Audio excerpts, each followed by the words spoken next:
Alright, magandang araw no, mga taga Davao. Shoutout to sa inyo. Meron lang akong ipakita ko sa inyo na bagong gawa rito sa downtown area ho natin no, within the heart of the city like City Hall. Tapos dito tayo ngayon sa Bonifacio Park. Tama, no? Andres Bonifacio Park. Like ito yung tumatayo as rotonda natin dito, ikutan or roundabout na nagko-connect siya ng Magallanes Street, also known as Pichon Street. Tapos ito naman ang CM Recto, kung saan makikita natin yung napakahabang kalye na to na wala kang makikitang mga gawad ng kuryente, walang mga electrical wirings, overhead. Yan, 'di ba? Ganda tingnan, no? So, no overhead wires, no spaghetti wires. Wala kang mga makikitang mga salasalabit na kuryente. So, it's CM Recto. Tapos ang pangatlo naman na kinokonekta itong roundabout na to ay Pichon Street pa rin, na kung saan sa unahan lang ng konti ay makikita mo na yung Quezon Boulevard intersection, and of course yung sa likod ng billboard na kulay blue na yan ay ang Almendras Gym. Sa may nakakaalam ng mga taga Davao, trivia lang ho tayo na ang Almendras Gym ay pinangalan no kay Governor Almendras. Pwede, Governor Almendras. So isa siya sa mga naging governor. Wait, hindi ako sure doon governor ba siya? Isa siyang politician basta si Almendras na trivia ito no, pero galing lang sa hearsay, hindi ko pa napanood sa Wikipedia or sa Google. Na si si Almendras ay politician na rose from Cebu, tapos pumunta dito sa Davao at dito nagtrabaho as governor. Tapos according pa nila, pasasabi nila is daw siya kaibigan siya ng mga Duterte, which is happened na parang mas nauna yata ang Almendras sa Davao. Tapos dinala nila ang mga Duterte dito, parang ininganyo or the other way around.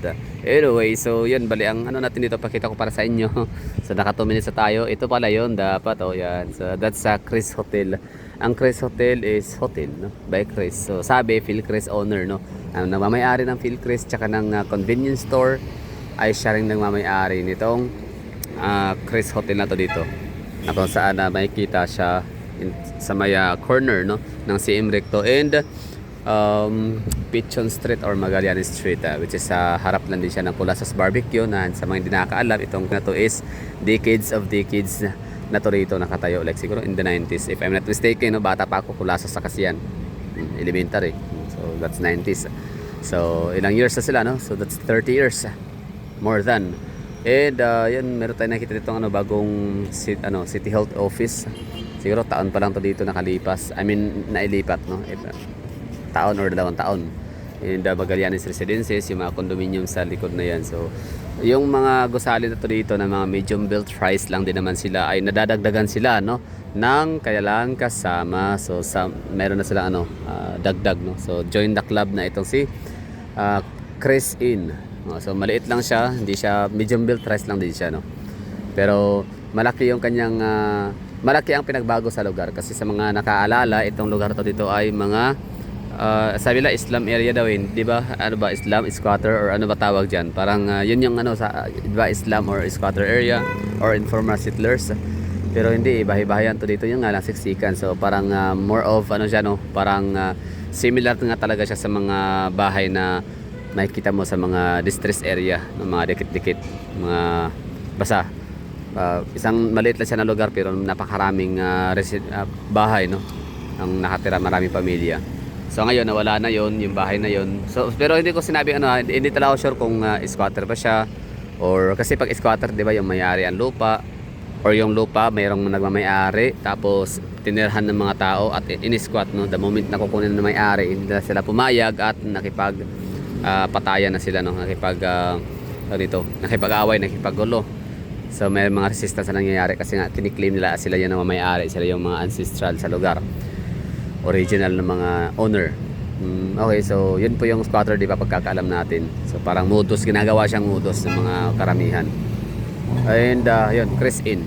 So itong lugar to dito yun ang mga bahayan, tapos ngayon tinanggal na yun, dinimolish. Basta napansin ko like 2022, 2023, yung mga years na yan, binakuran na to dito. Basta meron pa yun dati, naalala ko, nakita ko lang dito kauwi ko lang galing Manila, that's 2022, 2023. So may pa yan, mga bahay-bahay hanggang sa pagbalik ko di ulit dito, meron nang nakabakod na mga yero. Alam naman natin isang property kapag nilagyan ng harang bakod, yan mataas na mga yero talaga. Ano yan eh, may gagawing development and projects yan sa isang lugar. So ito na nga yun, no? So tapos nung tumagal ay may mga nakita ng mga cranes ganun, may mga nagdi-demolish na. Hindi pa man lahat na demolish, pero may nakikita na ako mga na-demolish hanggang sa totally na-demolish na yung pinakalugar dito. Wala nakapagsabi noon kung ano ilalagay. Siguro hindi sila aware or busy sa trabaho, pero ang nakita ko dito na may nakalagay ng Chris Inn building, no, yung parang proposed project na building.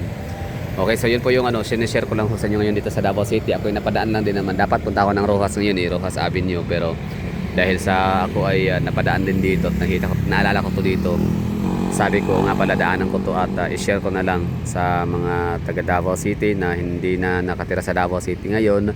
So ito na yung latest development natin dito. Just in case na pupunta kayo ng Davao City at magawi kayo dito sa pinaka-party na to ng Bonifacio Park, Colasas area, no?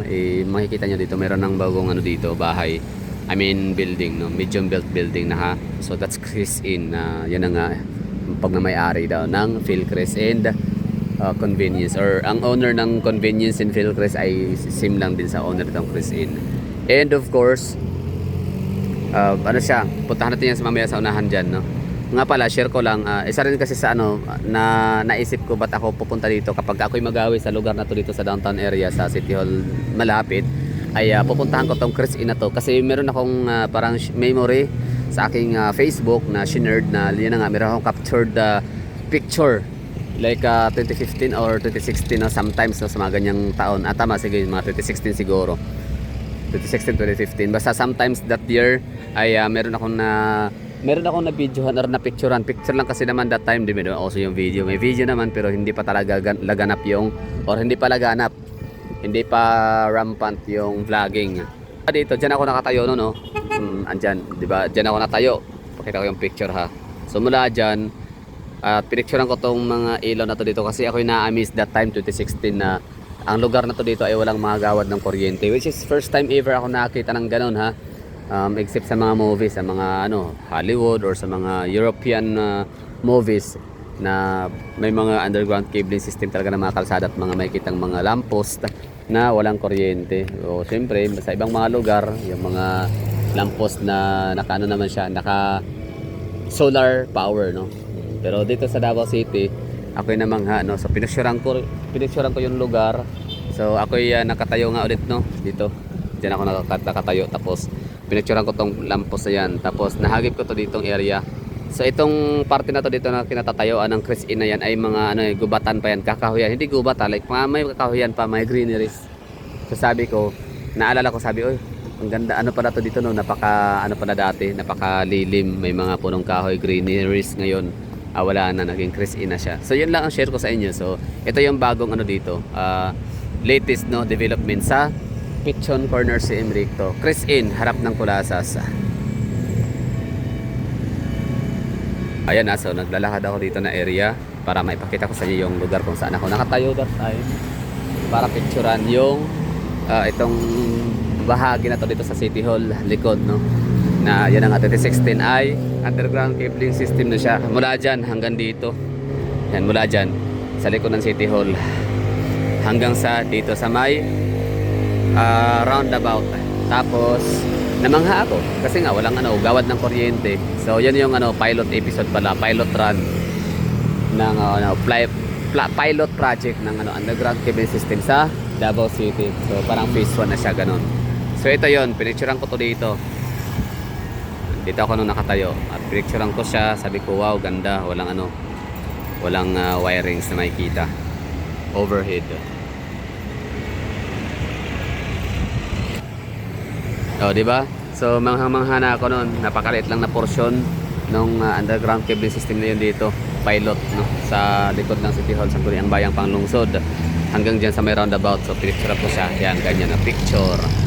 Tapos namangha ako doon sa lamppost, sa mga lamppost na walang kuryente nga. Plus nakita ko nung nakarang araw na siya flashback sa aking memory sa aking Facebook. Tapos ala ko, grabe, no, ang layo pala ng pinagkaiba itong kanyo na to dati at hanggang ngayon, no, kasi nadadagdagan pa itong Chris na yan. Dati wala yan, so ngayon andyan na siya. Okay, so that would be all. Thank you for watching and have a good day everyone. Nga pala, last hirit, last banat. Share pa ako ng another perspective. Siyempre, yung sinasabi ko pa, nabanggit ko para kanina, napuntahan natin dun sa may bahagi ng likod nitong Chris Inn na yan, kung saan matatagpuan naman yung may mga bahayan pa rin, tsaka may mga law office and dental clinics yata, if I'm not mistaken.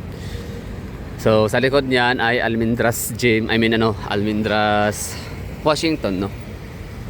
Washington, kung saan merong tulay. Saan ba tayo nito dadaan? Okay. Health Office, City Engineering Office.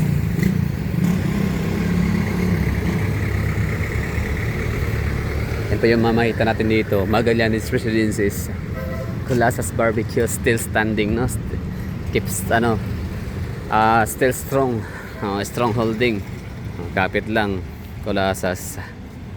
Di ko alam ko yung founder nito, creator nitong Colasas is kung existing ba siya or baka nasa righteous owner na. And so dati mga bahayan yan. Okay ba, ngayon kita mo na meron ng Chris Inn. Dito sa downtown area sa Davao City, ano bang mga nagmamay-ari ng lupa, mga kalupaan dito? Villa Abrille, akin lang to ha, yung mga nababasa ko lang, nakikita ko lang ng mga kalye, no? Mga Villa Abrille, Iskandor is hindi po yung nagmamay-ari ng Royal Mandaya Hotel, Dacia Security Agency. Tapos meron silang parang property dyan sa may ginagawang Coastal Road sa may Rojas. So yan po yung sabi nung doon ng mga residente na parang may portion doon na mga Iskandor family daw ang nagmamay-ari. So so ito naman si Oy. Wait lang. Oy ba yo? Ano bang apelyido ng Philcrest owner? Ang pagmamay-ari naman nila ay People's Appliance Plaza, Philcrest ng mga grocery, no? Tapos ito Chris Inn. Tsaka yung convenience store siyempre. So yung Philcrest na tinutukoy ko sa inyo, na may-ari nun, convenience yun yung may Philcrest. Medyo malaking portion ho yan dyan na kalupaan dati ay talahiban, wetland, no? Mga ano ba tawag dyan? Basta parang mga gabi-gabi o basta tawag dyan? Wetland. So maputik. So ngayon tinayuan ng Philcrest at kung ano pa mga establishments. So ito rin pala, sa kanila rin pala to, no? Sila pala nagmamay-ari. I don't know if sino nakakaalam dyan na ngayon na nanonood nito. Sila ba may-ari ng lupa na to dito or binili na nila, in-acquire? Binili. So let me know in the comment box. Tapos sino pa? Itong si Consonhe, no? Verdon Park, tapos yung kabuong papuntang Times Beach. Tsaka itong Ecoland, no? Terminal. Sabi pa nga nila, mamay-ari doon ng Ecoland na yan, ng Hall of Justice and Terminal. Sabi lang naman so hindi pa natin na-verified, hindi ko pa na-verified if totoo ba na Consonhe din ang nagmamay-ari sa lugar na yan at parang dinonate lang nila sa City Government of Davao para yun ang gawa ng tayuan ng mga public or government office, like yun nga yung Hall of Justice tsaka bus terminal. Ito na yun, no? So no more bahayan na talaga, yan, dinimolish na. Okay, so interview tayo ng konti sa mga nakatira dito. Baka meron silang konting alam about sa mga bahay. Pinalayas, pinaalis, binayaran ba o nabili ba to ng Philcrest, no? Or talaga sila nagmamay-ari in the first place. May mga bahay pa rin naman dito na sa gilid lang sila. Okay, no? So tanong tayo dito. Wala naman nakakaalam, no, kung saan nakatira. Tinanong ko lang kung saan nakatira ngayon ang mga tao na dito dati na ninirahan at na-demolish. Kung meron bang relocation or meron bang binayaran ba sila o ano pa, no? Okay, Oriental. Mayo kay nakaanogin mo, no? Nakapundar mo diri so good ba?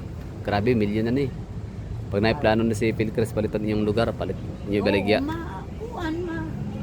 For sale ganin ako. For sale yung siyempre, dako ka ng daka kay mo apasan na kay downtown. So na pa na squatter ni siya. Nya matugi. Kanipaan pa daw ni sa una. Kanipaan, no. Mabot daw ang taob dire. Squat ani nila for how many years? gibaligya. Pagbaligya, swerte kayo ang nakapalit. Maabot daw ano diri tubig sa unang pagmutaob. Oo. Ang istorya ko itong nakapulot sa una. Gini, kanipaan pa daw ni sa una. Nice. Galing no.